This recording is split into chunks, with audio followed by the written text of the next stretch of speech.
ya kuzungumza na Imelda Mtema kutokea Global. Yeye ndio mtu ambaye alianza safari na Hawa ama mwanadada ambaye alikuwa ni mwigizaji tangu enzi za ugonjwa wake unapoanza mpaka umauti unamkuta. Imelda alikuwepo bega kwa bega na yeye. Tumeamua tumtafute Imelda ili tuzungumze naye kwenye safari ya uhai wa Hawa, shida yake, matatizo yake mpaka umauti unamkuta. Pia pengine aliwahi kuzungumza naye kabla umauti kumkuta, alipata kuzungumza naye kitu gani? Tuko na Imelda Mtema. Dada, pole na msiba. Asante, tupole wote kwa sababu Watanzania wote wamempoteza Tanzania mwenzao, wamempoteza mtu aliyekuwa anamfahamu, mashabiki wamepoteza mtu ambao walikuwa wakimfuatilia kwa karibu kutokana na tatizo lilikuwa kumsumbua. Sawa, pengine tuanze na safari ya Hawa. Ugonjwa wake rasmi ulianza wakati gani?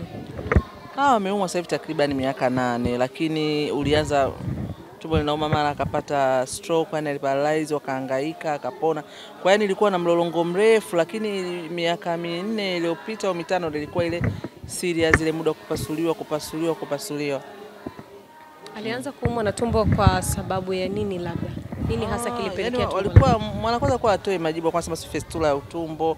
Yaani kila mtu alikuwa na daktari kila kimnani anasema yake, lakini mara mwisho kwa sema alikuwa na fistula ya utumbo. Na hiyo ndio ilikuwa ikimsumbua tangu hapo mwanzo. Kwa sababu ilikuwa ndio anafanywa upasuaji mara kwa mara, kwa sababu alikuwa anaenda anafanywa, anakatwa utumbo, unakuwa unaoza, anakatwa unaoza. Sawa. Na matibabu yake hasa yalikuwa kwa ajili ya fistula ambayo ndio ilikuwa inazungumzika, alikuwa na ugonjwa huu. Kwa mujibu wa mwanzo, lakini alivyoenda kule, alivyofika India baada ya kumfanyia vipimo na waligundua kwamba, yani sasa sijajua ni hiyo, ndio kugundua kwamba utumbo wake ule mnene ndio ulikuwa umeparalyze, yani ulikuwa haufanyi kazi. Kitu ambacho kwa kinasababisha sasa utumbo unakuwa unaoza, kwa sababu hata choo alikuwa apate, alikuwa anakaa saa nyingine miezi 3, miezi 4 hivyo ndo anapata choo tena kwa shida. Zamani nifahamu kitu kimoja. Kuna baadhi ya watu wanasema sababu ya Hawa kuumwa, alibeba ujauzito, akajifungua kwa operation, na baada ya hapo baada ule operation ndio ikawa chanzo hasa cha yeye kuumwa mpaka umauti unamkuta. Kuna ukweli hapo? Hapana, kwa sababu mtoto wa Hawa na sasa hivi yuko form 4.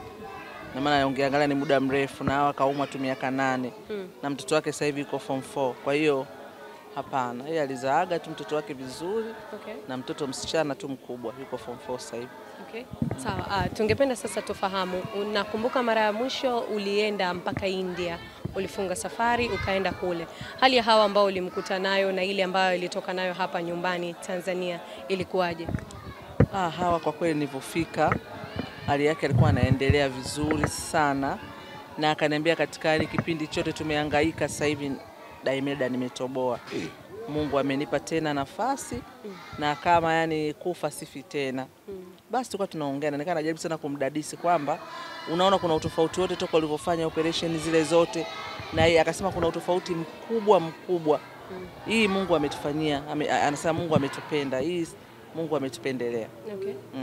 Na kipindi ambacho alikuwa ukizungumza naye alikuwa kwenye hali gani? Labda alionyesha ule uafueni labda? No, alikuwa kwenye hali nzuri, alipendeza sana. Mpaka nilikuwa namwambia yani unapendeza. Nikanambia hivi wewe weupe wa India, ananiambia hamna, tunaona hata mimi sipaki mafuta. Wewe mwenyewe ndio umekuja hapa unaniambia baki paka mafuta hata miguuni, lakini sipaki mafuta, sipaki chochote. Kwa hiyo yani alikuwa tu amekuwa mrembo sana. Mimi nimeenda nikasema nikawa namtania, ngambia ukifika tu pale airport ya Dar es Salaam unakutana na maua na pete pale ya uchumba. Akawa anacheka, tulikuwa tunataniana tunacheka. Na alikuwa anaendelea vizuri kwa sababu tulikuwa sasa tunaweka muziki, tunaimba, tunacheza, tunakumbuka nyumbani. Yani ilikuwa yani sio mtu ambaye kwamba useme kwamba huyu umauti utamkuta muda wote. Na natamani pia nifahamu neno la mwisho ambao ulipata kuzungumza naye kipindi ambacho mnacheza, mnaongea, mlikuwa mnakumbuka nyumbani. Na kama nakumbuka nilipata nafasi ya kuona video zenu za pamoja mkiwa mnaongea, alikuwa akiwa analia. Nini hasa kilikuwa kinapelekea awe analia ikiwa tayari alishakuwa na afueni ya afya yake? Hawa ni mtu wa hisia. Kulia kwake ni kulia kwa hisia. Yani akiwa anaongea kitu labda kushukuru, labda kwamba Imelda umenifanyia hivi, anapata zile hisia ya kulia, lakini si kwamba kwa nani, alikuwa analia kwa hisia sana. Na tulikuwa tunakumbuka tunafanya tu mchezo, tulikuwa tunaangalia kitu gani cha msiba. Akasema wewe ukifa ndio utalia mpaka unagala wewe. Yani alikuwa tu anaongea. Yani kama nakuona, yani unagala chini, unagala. Basi tulikuwa tunataniana. Lakini haikuwa ni kwamba mtu unaona kwamba hii kwamba eti kwa sababu anasema hivi anaumwa, hapana. Akasema wewe tena unaonekana wewe nikifa wewe utalia, kama anakuona utalia wewe. Basi akawa anasema natamani nirudi Tanzania, tufanye yale mambo tulioahidi, tufanye vitu ambavyo tumesema tutafanya. Maana hawa walikuwa na ndoto nyingi, yani sio mtu ambaye alikuwa anakata tamaa sema atakufa hivi, alikuwa na ndoto nyingi. Anasema ni mimi hapa nitakuja kuwa mtu mwenye hela sana. Mimi ngoja tu nimalize lakini nitakuja kuwa tajiri. Lakini tulikuwa jua kile kuwa na ndoto nyingi, yani mpaka mwenyewe unashangaa. Yani mwingine angesema labda sitaki kuwaza maisha kwa sababu ya ugonjwa unaopitia, lakini hawa alikuwa na ndoto nyingi. Alikuwa na utofauti. Sawa. Sawa, Imelda, tumeanza kukuona muda mrefu ukiwa unampigania Hawa, lakini pia tumekuona kwenye safari ya India na huko ndiko ambako mauti umempata Hawa. Hebu tukumbushe kidogo namna mlivyojuana na Kalin, lakini pia maisha ya huko India yalikuweje mpaka siku ambayo umepata taarifa ya kwamba amefariki, kiwa wewe tayari umerudi unamsubiri aje, lakini ndo hawezi kuja kiwa mzima. Hawa alipoenda India alikuwa anaendelea vizuri, na uzuri ukakutana na wadada ambao ni wa Tanzania wanaishi kule, walikuwa wanamsaidia sana kwa karibu kama dada yao. Na wale wadada walikuwa yani kiukweli, yani Mungu awazidi kuwa awajalie, yani kwa sababu walikuwa wanamsikiliza Hawa, kwa sababu walikuwa anapenda, nataka unipikie noodles, anapikiwa, anasema nipikie kwanza wali, anapikiwa leo mkanunulie basi samaki. Kwa hiyo unakuta yani, lakini bado wale walikuwa wanaenda hawachoki. Na hiyo ilikuwa tunaona kwa sababu ya kupona, anapata appetite ya kula kila kitu. Kwa hiyo anakula kidogo, anakula kidogo. Anaweza kala baadaye nipasheni kile chakula changu. Kwa hiyo ikawa hivyo. Kwa hiyo ni mtu ambaye alikuwa ana appetite ya kula, alikuwa yuko happy, mnaongea hivyo. Safari yako wewe na Hawa marehemu ilianzia wapi? Mlijuana vipi? Hawa yani mimi nilikuwa ni mtu nafahamu naye anafahamu, lakini tulikuwa hatuko karibu kabisa. Yani kama hivi unakutana na mtu mnasalimiana na ananijua, lakini hatukuwahi kuwa karibu kabisa. Wote tulikuwa tunakutana kwenye vitu mbalimbali, lakini hatukuwa karibu kabisa. Zaidi tumeanza kuwa karibu wakati Hawa anaumwa, ndio ile kwenda kumfanyia interview. Naye alikuwa akiwa na shida ataniambia hivyo, kwa sababu alikuwa ameshanizoea, ameshanifanya kama dada, ameshanifanya mtu wa karibu. Hata mtu akiwa anamuuzi atakwambia Imelda na shida, naomba nisikize, naomba unisaidie hivi. Anaweza kaniambia shida yake, anaweza akalia, yani kwa na vitu vingi. Nakumbuka kuna siku moja nilikuja hapa nyumbani nikamkuta hayupo, na alikuwa ameniambia nije.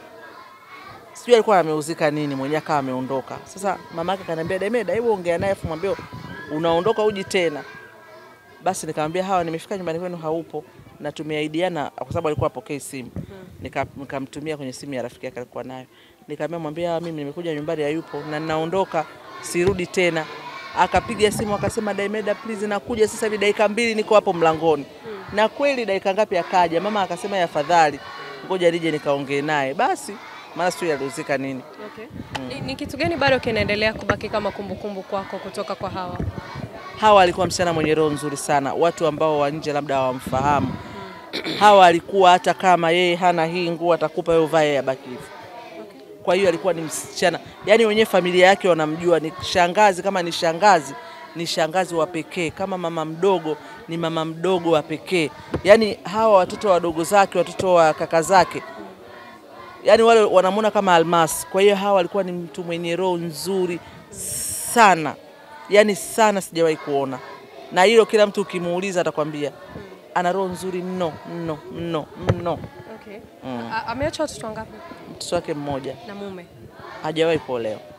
Sawa. Natamani pia nifahamu ili kabla umauti kumkuta alikuwa anatarajia kurudi nyumbani Tanzania siku hii ya leo. Ina maana alikuwa akianza safari pengine mpaka kesho angekuwa tayari ashaingia Tanzania. Ulipata nafasi ya kuzungumza naye labda? Nimezungumza naye juzi, mimi nilikuwa nimeenda Bumbuli. Akanipigia simu. Wewe mimi nakuja tarehe 15. Wewe uko Bumbuli, utawahi kunipokea kweli? Nikamwambia kwa nini sikupokee? Nitawahi. nitawahi kukupokea. Akasema Bumbuli mwenyewe naondoka leo, wewe utatoka kule mpaka utoka tarehe 10 mpaka uje kufika kesho yake tarehe 15. Kwa hiyo mimi nitakuwa nimesharudi. Akasema haya. Kwa hiyo hivyo tumeongea naye, akawa ananiambia jana nimeumwa sana, yani nimeumwa sija. Nikamwambia umeumwa nini? Nikamwambia nimeumwa tumbo. Nikamwambia hujala chochote cha pilipili? Hamna, nimeumwa mno. Nikamtania, nikamwambia unajidekeza. Akasema hapana Daimeda, mimi niumwa sana. Nikamwambia basi pole. Akaniambia ilikuwa mshike sikai nazunguka hapa kote. Kwa ikawa hivi. Pale ambapo amefikia. Ina maana hadi hospitali ilikuwa tayari ameshatolewa. Mimi nilipofika tu India kesho yake hiyo akapata discharge tukaenda apartment, lakini uzuri ni kwamba apartment haikuwa sana mbali na hospitali. Okay. Sawa. Na labda alipoumwa na tumbo alirudi tena hospitali wakamwambia shida yake ni nini? Kwa sababu hiyo si anaweza tu akaumwa labda amekula kitu. Lakini sio kwamba kitu labda cha kuumwa akasema aende hospitali. Sana najua tatizo langu la tumbo. Lakini kwa sababu mwenyewe alikufa amemkuta tu amelala, yani alikuwa ni kama mtu alipata tu kitu cha kumhangaisha usiku labda. Okay. Au kuta amekufa kwa sababu wenyewe anasema kwa mujibu watu ambao wako nao anasema mpaka saa ngapi wanaenda kumtafuta wamuamshe. Mbona sio kawaida yake, ndo akamkuta kwenye hiyo hali. Amemkuta tayari ameshafariki. Wenyewe hawakujua. Walikuta tunatoka mapovu na kidonda kilikuwa kina damu sana. Kwa hiyo mshono, kwa hiyo kabidi wamchukue haraka kumpeleka hospitali. Sasa ndo akamwambia mbona ameshafariki.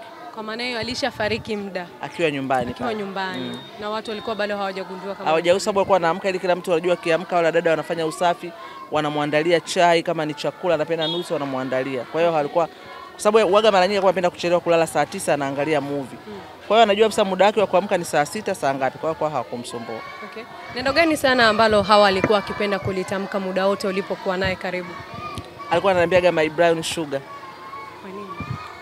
No, alikuwa ananiambia anapendaga ngozi yako. Kwa hiyo alikuwa ananiambia my brown sugar, ananitaniaga hivyo wakati wote. Okay. Na akaniambiaga yani ombea Mungu nipone.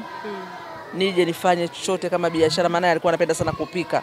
Akasema nitakuja nifufue mgahawa hapa, hamna mtu atakayenikamata kwa kupika. Okay. Kila mtu atasubiri iwe sijui nani.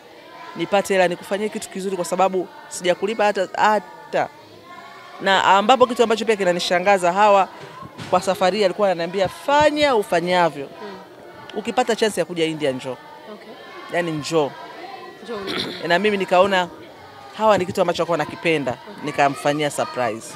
Okay. Kwa maana hiyo safari ya wewe kutoka hapa kwenda India alikuwa haifahamu kabisa. Haifahamu. Okay. Sawa, sisi tuseme pole sana na msiba. Asante. Na moja la mwisho kumalizia. Matibabu ya Hawa imekuwa ni kuna michango mingi. Wewe ni miongoni mwa watu ambao wameshiriki kwenye hiyo michango. Na kule mitaani tunapoishi watu wanasema kama wasanii wenzake kama walikuwa wamemtupa hivi. Uenda ukaclear, ni kweli kwamba hapakuwa na mchango wa wasanii wote kwenye matibabu yake ama kuna namna yote ambayo ameshiriki, na kama yupo ni nani ambaye walau alimsaidia kwa kidogo? Hapana, unajua Hawa kaumwa muda mrefu sana na wasanii kuna kipindi wamejitoa. Unajua watu tabia mtu akiumwa hivi muda mrefu kuchanga, kila mtu anatangana anakata tamaa, labda mtu awe na moyo wake, lakini wasanii mbona kuna kipindi walijikusanya wakachanga, ila sema ile anavoumwa bado anaumwa, yani inatakiwa mtu vile akae na moyo wake aendelee kustiki na huyo mtu. Lakini wa mwanzo walijitoa, wakina Steve Nyerere walijitoa, yani hivyo. Sasa ile mtu kwa sababu alikuwa anaumwa, akipona hivi nakuta kesho anaumwa hivyo. Sawa, sisi tuseme asante sana. Asante. Ili kuwa mwanafamilia bora wa Global TV, usisahau kusubscribe, like, kushare na kucomment. Baada ya kusubscribe, bonyeza alama ya kengele ili kupata taarifa kwa kila video inayopanda Global TV Online.